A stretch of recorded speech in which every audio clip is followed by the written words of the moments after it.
Hello à tous, c'est Thomas de Card Hunter. Aujourd'hui, on se retrouve pour vous parler d'un sujet très intéressant pour moi. Donc, je vais vous parler de l'investissement avec Pokémon.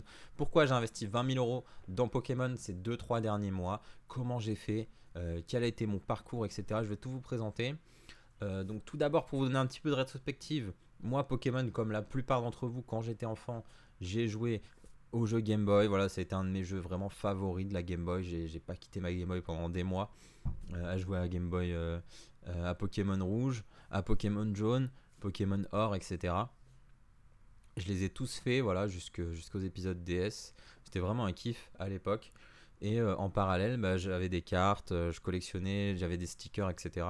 Et j'ai tout revendu quand j'étais ado, comme la plupart d'entre vous également. Voilà, on a tous fait cette erreur.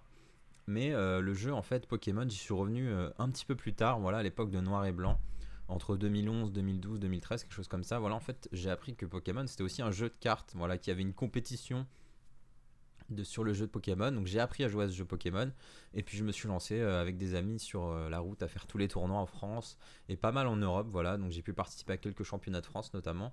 Donc c'était vraiment une bonne époque pour moi. C'est des très bons souvenirs. Je me suis fait énormément d'amis dans la communauté Pokémon. Et du coup, à l'époque, je me suis remis à collectionner des cartes. Voilà. Donc, au fil du temps, bah, ça m'a un peu passé. Puis j'ai revendu ma collection vers 2014, quelque chose comme ça. Voilà, tout simplement. Et du coup, quand je suis arrivé à Paris il y a quelques années, je me suis remis à Magic, parce que Magic aussi, pareil, j'avais un petit peu joué à l'époque, puis j'avais arrêté, etc.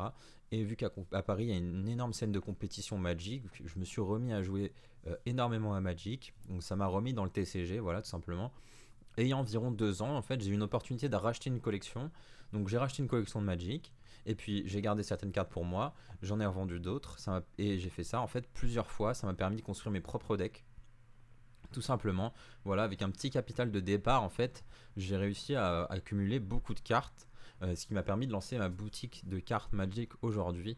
Donc ça a été ça le process. Et je me suis dit, en fait, il y a quelques mois, je me suis dit, mais Pokémon, ça fait longtemps en fait que j'ai d'autres amis qui sont dans le business qui me parlent de Pokémon. Pokémon, pour moi, j'ai une grande attache en fait à Pokémon. Et puis, il y a environ 2-3 ans, vendu une collection d'un ami Pokémon qui avait une énorme valeur. Donc, je connais très bien le marché de Pokémon. C'est juste que le marché de Pokémon est différent. Donc, je m'en suis éloigné parce que Magic, c'était plus simple en fait pour avoir un revenu régulier. Parce que Magic, vous achetez une collection, vous vendez les cartes. Il y a tout le temps des gens qui sont en train de jouer. Les cartes se vendent assez facilement sur Card Market. Voilà, il n'y a pas besoin non plus de faire en permanence de la prospection pour essayer de vendre vos cartes. Donc Magic, ça permet d'avoir un revenu stable et qui est sur tout le mois en fait. Donc toute l'année, vous avez un revenu stable. Si vous rachetez des collections, vous en revendez, etc. Donc j'ai lancé mon business il y a quelques mois là, comme vous le savez probablement en octobre. Et puis Pokémon, je me suis remis à fond dedans depuis octobre également. Depuis même septembre. Donc juste avant la folie Pokémon, même si cet été, avec le confinement Pokémon, le marché de Pokémon a vraiment incroyablement augmenté. Donc les cartes ont explosé, les boosters ont explosé, tout a explosé en fait en termes de prix. Et moi je me suis mis à Pokémon donc vers septembre environ, je me suis remis. J'ai décidé d'investir au départ, je me suis dit je vais investir un petit peu d'argent, on va voir ce qui se passe. Donc je vais investir peut-être 5-10 000 euros. Alors tout d'abord, quel est le raisonnement derrière cet achat de cartes Pokémon et de produits Pokémon? Mais tout simplement, Pokémon, c'est quand même une licence ultra nostalgique. On a tous des souvenirs avec cette licence. Donc on part du postulat de base que Pokémon, c'est intergénérationnel. Donc avec les jeux qui sortent aujourd'hui, qui sont toujours ultra populaires. Donc Pokémon, ça plaira à tout le monde, tout le temps, même dans 10 ans, même dans 20 ans. Pour moi, Pokémon, c'est quelque chose qui ne bougera pas, qui sera toujours avec nous et qui sera toujours en tout cas un de nos souvenirs de nos générations. Même si Pokémon venait à disparaître dans le futur, je pense que Pokémon resterait et garderait sa valeur. Donc ensuite, Pokémon, c'est la licence qui génère le plus de revenus de tous les temps. Voilà, au-dessus de Star Wars, au-dessus de Disney, au-dessus des plus grosses licences, DC Comics, Marvel, etc. On a Pokémon. Donc Pokémon, on le voit sur les chiffres, c'est vraiment la licence qui génère le plus d'argent aujourd'hui. Donc c'est pas étonnant que des cartes en fait prennent énormément de valeur. Ensuite, troisième facteur, il y a une hype qui est folle et des youtubeurs, des stars, etc. collectionnent du Pokémon. Comme vous le savez, en France, on a Big Foley, on a Kev Adams. Aux États-Unis, on a des gros youtubeurs, on a du Logan Paul, Justin Bieber collectionne du Pokémon. Il y a vraiment énormément de gens parce que c'est notre génération en fait. Peu importe qu'on soit millionnaire, peu importe qu'on ait un revenu faible, on adore tous Pokémon et on est prêt à mettre de l'argent dessus. D'ailleurs, un autre facteur que j'ai trouvé, c'est que les gens qui collectionnent Pokémon aujourd'hui, même s'ils ont des revenus relativement bas, ils vont investir une grande partie de leurs revenus dans Pokémon. Ils n'hésitent pas à le faire. Il y a des gens qui galèrent au quotidien et qui sont prêts à économiser sur le reste de leur vie pour pouvoir acheter des très grosses cartes Pokémon. Voilà, je connais des gens tout simplement qui gagnent peu d'argent mais qui investissent vraiment beaucoup de leur argent dans Pokémon. Donc c'est vraiment une passion qui nous dévore Pokémon. Voilà. Donc, la preuve elle est que j'avais pas prévu de mettre autant d'argent. Je m'étais dit peut-être 5-10 000 euros. Au final je me retrouve à mettre 20 000 euros dans Pokémon. Donc mes conseils avant d'acheter du Pokémon, tout simplement, c'est vous informer énormément. C'est un marché relativement compliqué Pokémon. Il y a beaucoup de choses à prendre en compte. L'état des cartes, la date de parution, le nombre de cartes gradées dans cette qualité-là. Vous devez aussi prendre en compte la langue de la carte parce que la valeur, elle dépend énormément de la langue parfois. Vous devez prendre en compte qu'il y a beaucoup de fake sur le scellé notamment. Vous devez prendre en compte énormément de choses, des reprints potentiels par exemple sur des séries comme 11.5 qui sont rééditées. Donc renseignez-vous un maximum même avant votre premier achat Pokémon.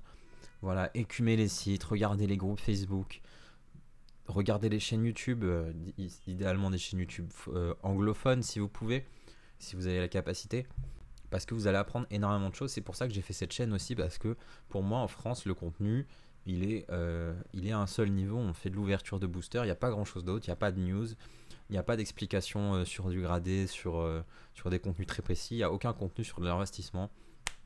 Donc je vais faire de plus en plus de ce genre de vidéos, je vous présenterai mes achats, je vous expliquerai pourquoi j'ai fait ces achats. Et puis je vous inviterai ou non à me suivre, c'est à vous de voir, après c'est à vous de réfléchir de votre côté. Donc je reviens à mon sujet.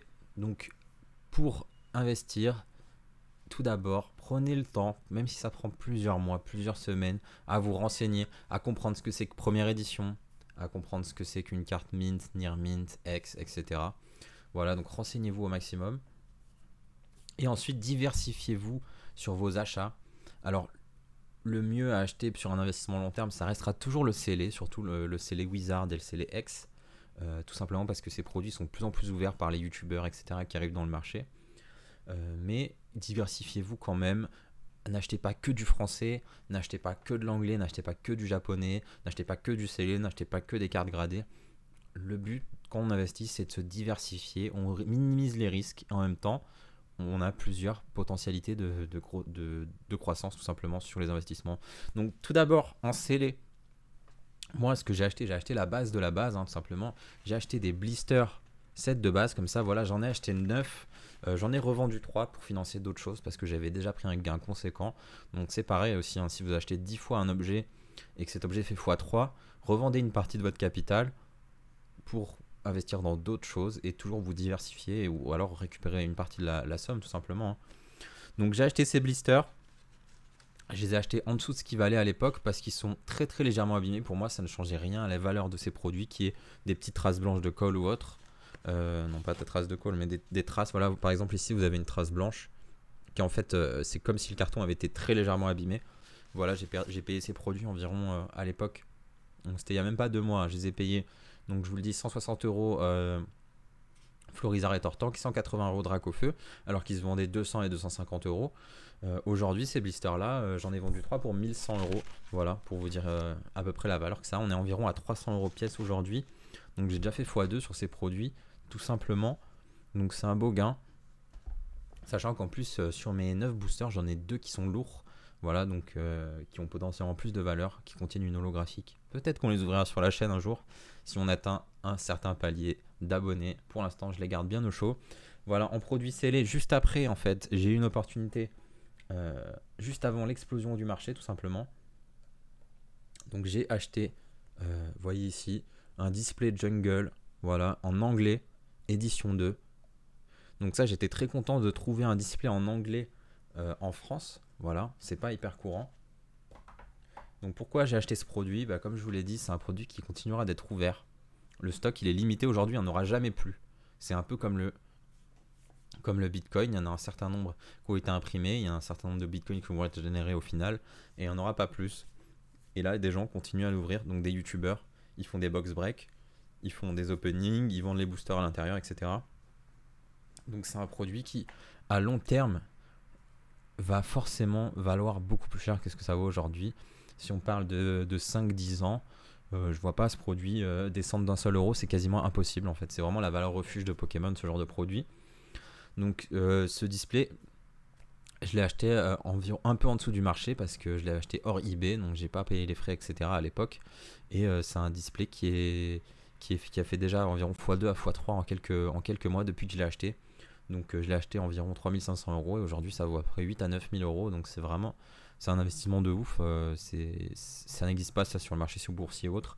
Aujourd'hui, si vous l'achetez 9000 €, je vous garantis pas du tout que dans 3 mois ça aura triplé. Donc je vous conseille pas de l'acheter tout simplement au prix fort. Attendez, essayez de trouver une bonne affaire, essayez de faire un échange, essayez de trouver une opportunité. Mais sur le long terme, c'est quand même un produit très intéressant. Ensuite, en produit scellé, j'ai acheté cette display Team Rocket, voilà, cette boîte de boosters qui était déjà ouverte et qui contenait 26 des boosters. Donc ça, c'est pareil. Pourquoi je l'ai acheté? Tout simplement parce que je savais que les boosters à l'intérieur n'étaient pas pesés. Donc voilà, même si à l'époque j'ai payé les boosters environ au prix du marché, j'ai payé le prix de boosters légers alors que les boosters dedans, il y en avait des lourds, tout simplement. Donc il y avait 26 boosters dedans et j'en ai eu 7 qui étaient lourds, voilà. Donc j'en ai ouvert 6, j'en ai fait une vidéo, pareil, je vous le sortirai peut-être un jour, qui est vraiment assez incroyable cette vidéo. Donc je les ai payés environ 80 € les boosters. Aujourd'hui ils en valent entre 150 et 200 €. Donc vraiment j'ai acheté au bon moment, vous pouvez vous dire. Mais il y a un an ces produits là ils valaient encore beaucoup moins cher en fait. C'est ça qui est assez fou avec le marché Pokémon. Donc en produits scellés ensuite j'ai acheté 4 displays comme ça, Evolution en français. Donc ça c'est simple, mon raisonnement c'était quoi?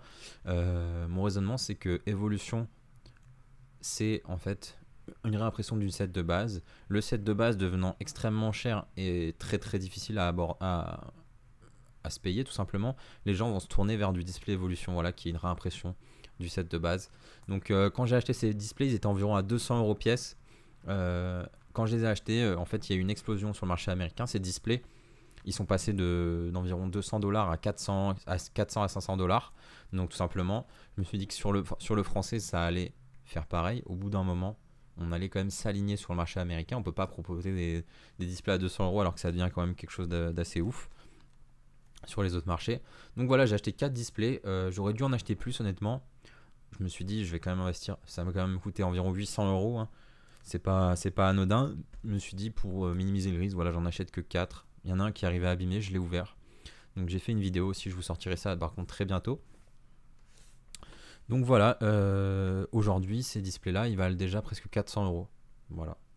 Donc vous voyez, à chaque fois que je vous présente un produit, il y a environ fait du x2 sur chaque item scellé, c'est assez fou.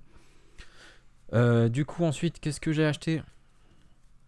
Je vous montre rapidement, j'ai acheté 6 boosters comme ça, donc 3 de chaque.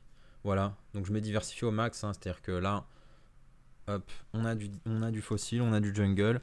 Donc je les ai payés environ 100 € pièce, donc c'était une bonne affaire. Voilà. Encore une fois, j'ai attendu d'avoir une bonne affaire pour avoir ces boosters là. En plus, je complète ma collection. Vu que j'ai déjà les Team Rocket que j'avais tout simplement eu dans la boîte. Donc voilà. Je les ai payés 100 € pièce, ça vaut environ un peu plus de 150 € aujourd'hui. Hop, j'ai acheté quelques boosters japonais. Voilà, ça c'est anodin. J'en ai échangé 2 notamment. Ils ont grandement augmenté de prix aussi. Voilà, donc pour tout ce qui est du scellé, donc le scellé ça coûte relativement cher pour l'ancien. Donc il faut quand même avoir un sacré budget aujourd'hui pour acheter du scellé, mais sur le long terme pour moi, c'est vraiment des produits où il n'y a quasiment aucun risque. En fait, vous serez quasiment jamais perdant sur ces produits. Là on le voit très bien, hein, il y a la hype qui est descendue sur Pokémon. Le marché est revenu à un niveau, là il est en train de s'aplanir. Les cartes ont beaucoup baissé de prix, mais le scellé a très peu baissé de prix par rapport à son pic. Par exemple, un display jungle, voilà, ça s'est vendu jusqu'à 11 000 $. Aujourd'hui, ça s'est remis sur un palier environ de 9 000 $. Donc voilà, sur certaines cartes, quand on perd parfois 50% de la valeur, bah sur les boosters, en fait, comme on l'a vu là sur le marché qui s'est écrasé, on a perdu que 10 à 20% environ de valeur. Donc ensuite, qu'est-ce que j'ai fait? J'ai acheté du non gradé. Voilà, j'ai une opportunité très très bonne sur du non gradé. J'ai acheté 2 sets complets édition en français du set de base et j'ai acheté également un set jungle complet. Donc c'est les cartes que j'ai envoyées à PCA et à PSA. Donc vous verrez dans les vidéos, vous avez déjà peut-être vu sur pour PCA pardon. Pour PSA, la vidéo arrive bientôt. Donc voilà, hein, j'ai acheté des sets complets, voilà comme ça. J'ai envoyé quelques cartes à grader, toutes les holos notamment parce que pour moi elles valent le coup d'être gradées et quelques communes, quelques rares. Donc on attend de recevoir ces cartes, mais c'est très simple. Quand vous achetez un Dracofeu, vous l'achetez 1000 euros et s'il revient en PSA 9, il en vaut 5000. Donc encore une fois, c'est pas si simple. Il faut réussir à trouver la carte dans la qualité qui est celle qu'on veut. On verra bien les notes que je vais avoir. On n'est pas à l'abri de mauvaises surprises. Donc vous pouvez jouer à ce jeu et perdre de l'argent aussi, hein, tout simplement. Vous mettez 2000 euros dans un Dracofeu, en fait il revient à PSA 6 parce qu'il y a un défaut que vous n'aviez pas vu, etc. Donc il y a toujours un risque quand on achète des cartes non gradées, si on veut les faire grader derrière. Et du coup, après avoir acheté du scellé, après avoir acheté des cartes non gradées que j'ai envoyées en gradation la plupart, j'ai acheté aussi également des cartes gradées. Donc par exemple, on a ce Tortank Obscur, pardon, PSA 10, voilà que j'ai acheté. Donc, quelle est pour moi la chose la plus importante à prendre en compte lorsque vous achetez une carte gradée? C'est tout d'abord la population de la carte. Donc en rentrant le numéro de PSA ici, je peux connaître le nombre de cartes gradées et chaque note. Voilà, donc par exemple, sur ce Tortank, on a environ 45 Tortank gradés PSA 10 en deuxième édition. Voilà. Vous pourrez également voir aussi, vous en avez peut-être 200 en PSA 9, etc. Vous voyez à chaque fois par note combien il y a d'exemplaires de la carte. Donc cette carte est relativement dure à avoir en 10. Il n'y en a que 44 ou 45 dans le monde. Donc pour moi c'est un bon investissement parce que c'est Tortank, parce que c'est une carte qui est très belle, c'est une carte qui est notée 10, c'est une carte qui est rare, voilà. Donc je l'ai acheté 1300 euros environ pour vous dire, c'est une carte qui vaut 1500, donc voilà, c'est pas, on n'est pas sur le gap le plus grand, mais je pense que sur le long terme c'est une carte qui a du potentiel parce qu'il y en a relativement peu, voilà. Donc ensuite j'ai acheté le trio de base ici en anglais, en troisième édition, donc en Unlimited on appelle ça. Donc le Florizard est en PSA 10 et le Tortank et le Dracofeu sont en PSA 9. Je vais les garder plutôt sur le long terme. Voilà, j'ai vendu le Tortank à un ami qui me l'a pris. Et puis on va viser le long terme sur ces cartes. C'est quand même des cartes mythiques. Le problème en fait, c'est que surtout sur le Dracofeu, c'est que c'est une carte en fait qui est notée en 9 et il y en a énormément d'exemplaires, environ 4000. Donc 4000 cartes, voilà, là on a une carte qui est en 40 exemplaires, qui d'ailleurs vaut moins cher qu'une carte qui est en 4000 exemplaires. Donc ça c'est le pouvoir de Dracofeu, hein. Il y en a 100 fois plus, mais elle vaut quand même plus cher que l'autre. C'est assez fou en vrai quand on y pense. Mais c'est Dracofeu, c'est une carte mythique. Donc c'est pour ça que j'ai acheté, j'ai une opportunité sur le trio en fait, j'ai eu un prix qui était en dessous du marché à l'époque, aujourd'hui le prix est au-dessus du marché, voilà. Si je devais vendre ces cartes aujourd'hui, je perdrais environ 1500 euros, donc c'est pas rien. Mais j'ai tellement fait de gains sur le reste que c'est pas très grave et qu'on va les garder de long terme en fait. On va essayer de faire de la rentabilité sur le long terme sur ces cartes. Et du coup après j'ai acheté un assortiment d'autres cartes PSA. Voilà, la stratégie pour moi c'est quoi? C'est que si vous achetez de l'édition 2, je vous conseille d'acheter du PSA 10. Voilà. Si vous achetez de l'édition 1, bon, je vous conseille aussi d'acheter du PSA 10 si vous avez le budget. Si vous n'avez pas le budget, vous achetez du PSA 9 en première édition. Ça restera toujours très très très solide. Du PSA 9 première édition ou du PSA 10 deuxième édition. En général, ça va pas être des populations qui sont énormes. Donc c'est ce que je vous conseille. C'est moi en tout cas la stratégie que j'ai adoptée. On verra si ça paye au long terme. Voilà, j'ai acheté quelques cartes en japonais en PSA 10. Voilà. Donc c'est pour moi un bon investissement aussi sur long terme parce que c'est des cartes qui coûtent pas extrêmement cher et qui pourtant n'ont pas une population très élevée. Voilà. Donc le japonais pour moi est un peu sous-coté aujourd'hui. J'ai acheté ce trio de Pikachu Birthday, donc l'anniversaire de Pikachu, 2 en japonais et en anglais parce que c'était une très bonne affaire. Et puis j'attends encore d'autres cartes. Voilà, j'attends encore pas mal de choses que j'ai commandées. Donc encore du booster japonais, des cartes japonaises. Et puis mes envois PSA et PCA. Voilà. Donc j'ai mon tableur à côté. Ce que je vous conseille de faire, c'est qu'à chaque fois que vous faites un achat, vous marquez combien vous avez payé, la date également. Et puis quand vous vendez les cartes, vous marquez le prix que vous avez vendu. Ça vous permet quand même d'avoir un aperçu global de si vous avez été bon ou pas sur vos achats, parce que c'est parfois difficile d'arriver à suivre. Donc sur mon tableur, je vois que j'ai payé environ 23 000 euros. Voilà, 23 000 euros de cartes Pokémon. Et en valeur estimée ou de vente des objets que j'ai déjà vendus, j'en suis un peu plus de 40 000 euros. Donc c'est vraiment très bien. En plus, je ne sais pas les notes que je vais avoir. Potentiellement, ça va être beaucoup plus. Si par exemple, je récupère des cartes très rares en 10 chez PSA. Voilà. Donc je vous conseille de vous renseigner un maximum avant de faire des achats. Ça sert à rien de me demander, Thomas, je dois acheter quoi? Je peux pas vous répondre en fait. Il faut vous renseigner un maximum. Dans ces vidéos, je vous donne un max d'infos, c'est aussi pour vous aider. Donc renseignez-vous un maximum, soyez patient, attendez la bonne affaire, attendez l'opportunité en fait avant d'acheter. Regardez Vinted, regardez Le Bon Coin, regardez eBay. Il faut se tenir à jour des sorties, il faut aussi suivre les nouveaux produits mis en vente. Voilà, ou n'hésitez pas à poster sur des groupes internationaux si vous avez des recherches un peu particulières. Voilà, il faut passer en fait beaucoup de temps, hein, pour réussir à gagner de l'argent sur Pokémon. Il faut être un peu chanceux, il faut avoir les bonnes opportunités. Et puis on fait parfois des erreurs. Il faut arriver à faire en sorte que ces erreurs soient aplanies sur le global. C'est ce qui a été mon cas, voilà. Donc le marché aujourd'hui, il est en train de redescendre un petit peu. Donc je pense que les prochaines semaines pour acheter, c'est vraiment pas mal. Notamment avec les périodes de fin d'année, il n'y a pas forcément beaucoup de gens qui vont mettre de l'argent dans du Pokémon. Il y a aussi des gens qui ont besoin d'argent pour financer les cadeaux, etc. Donc restez à l'affût pendant les prochaines semaines. Je pense que à la sortie de EB 4.5 en février, pardon, le regain d'intérêt pour Pokémon va revenir. Et puis surtout en fin d'année prochaine avec l'édition 25e anniversaire. Donc si vous avez des achats à faire Pokémon, je vous conseille de les faire soit en tout début d'année, là en janvier, soit cet été, où les gens ils auront autre chose à faire qu'acheter du Pokémon, tout simplement parce que le Covid sera peut-être fini. En fait, on va peut-être pouvoir revoyager. Du coup, les gens vont avoir besoin d'argent pour voyager. Donc restez à l'affût, cherchez les bonnes affaires.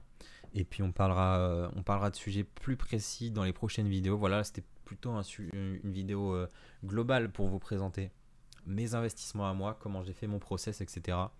Donc si vous avez du Pokémon à vendre, n'hésitez pas à me contacter. Moi, je suis toujours à l'écoute d'opportunités pour acheter du Pokémon. Voilà. Si vous avez des cartes japonaises, des boosters anglais, des boosters français, etc., ça peut m'intéresser. Donc voilà, on se retrouve très vite pour une nouvelle vidéo. Là, j'ai reçu mes boosters Shiny Star japonais. Enfin, donc je vais ouvrir ça tout de suite. Je fais une vidéo, j'enchaîne directement. J'ai hâte d'ouvrir ça. On se retrouve très vite pour une nouvelle vidéo. A plus.